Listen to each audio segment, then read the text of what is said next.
And Gaddar తాత అనగానే నాకు మొదటిగా గుర్తుకొచ్చే పాట, నన్ను ఎత్తుకొని చాలా పాటలు పాడారు. బట్ ఆడపిల్లల గురించి ఒక పాట ఉంటుంది.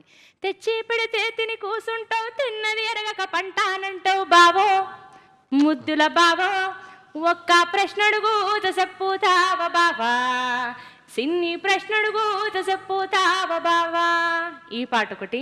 బండెనక బండి గట్టి 16 బండ్లు గట్టి, ఆ బండ్లే వస్తావు కొడుకో నైజాము సరకరోడా, నాజీల మించి నౌరో నైజాము సరకరోడా.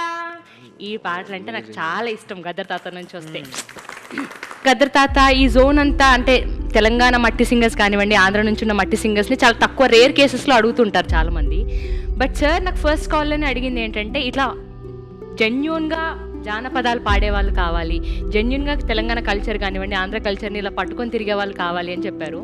సో నేను స్టూడియోకి నెక్స్ట్ డే వెళ్ళినప్పుడు అక్కతో మాట్లాడంగానే వెంటనే యాక్సెప్ట్ చేశారు. చాలా సంతోషం అనిపించింది. Thank you so much sir. అంటే ఇలాంటి వాళ్ళని గుర్తుపెట్టుకొని ఈ ప్లాట్ఫామ్ మీద కూర్చోపెట్టి ఈరోజు మాట్లాడిస్తున్నందుకు. చాలామంది ఉన్నారు సార్ అనుకుంటే ఇంకెవరినైనా పిలవచ్చు, బట్ ఈరోజు ఇలా పిలిచి ఇంతమందిని కూర్చోబెట్టి ఇలా వీళ్ళని సత్కరించుకొని ఇలా కూర్చోబెట్టడం అనేది అర్జున్ సార్కి మాత్రమే దక్కుతుంది credit. Thank you so much for that. And folk song అనగా, జానపదం అనగానే లిటరల్గా నేను గద్దర్ తాతను చూసి నేర్చుకున్న పాటలన్నీ కూడా. ఆయన వాళ్ళ ఇంట్లో ఒక బిడ్డగా ఉన్నందుకు నిజంగా నేను అదృష్టంగా ఫీల్ అవుతూ, ఈరోజు ఈ పాటకి అక్క రావడం, అమ్మ రావడం, వీళ్ళందరూ రావడం నిజంగా చాలా సంతోషంగా ఉంది. ఈ పాటని నాతో పాడించినందుకు అనూప్ సార్కి, అర్జున్ సార్కి థ్యాంక్ యూ సో మచ్.